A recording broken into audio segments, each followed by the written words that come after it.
All right, the second part of this video is going to be a lot faster. So the application level of these questions is to evaluate if an estimation is an over or underestimate.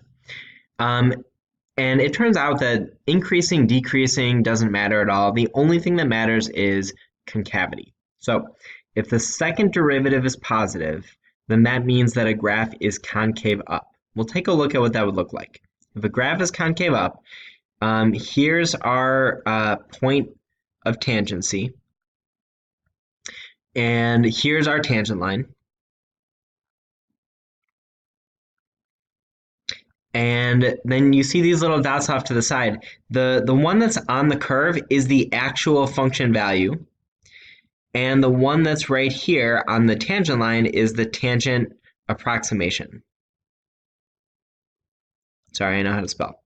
And you can clearly see that the tangent approximation is below the actual function value when this is concave up. And if the graph is concave down, well, you notice the exact opposite. The function value is below the tangent approximation. I drew lines that were increasing, so this is increasing concave up, increasing concave down. But go ahead and try it the other way. If you did decreasing concave up and decreasing concave down, you'll see that it comes out the exact same. So if you have a graph that's concave up, then your function value is higher than your tangent value, and therefore this tangent value is an under approximation. Sometimes it says, is it too big or too small? Too small, underestimate, whatever. If the graph is concave down, then you always end up with a tangent line that's above. So that is an over approximation, overestimate.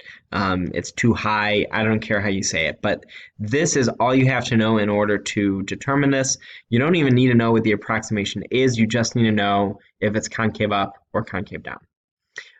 There's two quick examples here. I didn't give you a lot of space because you really don't need it.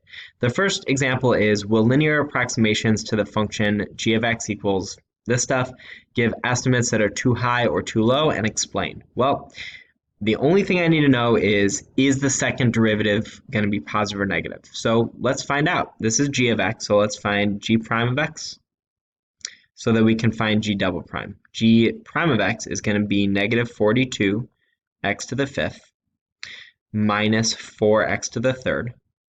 And then g double prime of x is going to be, let's see, this is negative 210x to the fourth minus 12x squared.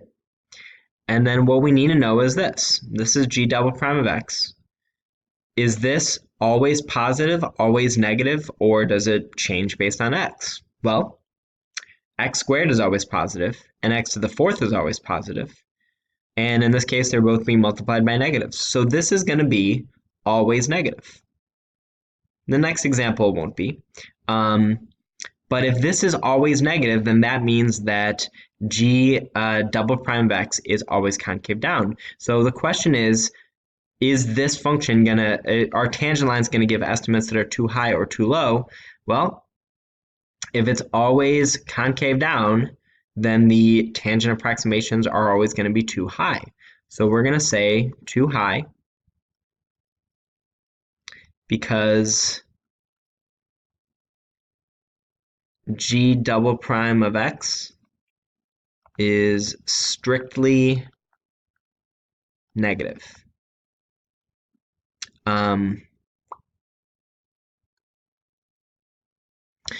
You could say strictly is the most common word for always. You could say always. That's fine too.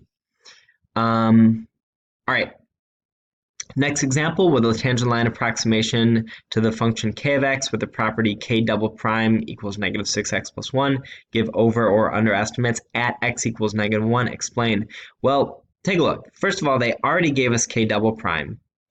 And notice that, unlike in this case, k double prime could be negative or positive depending on what x is. So we actually needed to know this. We couldn't have answered it otherwise. K double prime of negative 1 is negative 6 times -1 plus 1. Well, I don't even need to know what that is. I just need to know if it's positive or negative. Clearly, that is positive. So we have a second derivative that's positive, is concave up. That means that our tangent line approximations are going to be too low. So we are going to have underestimates because k double prime of -1 is positive.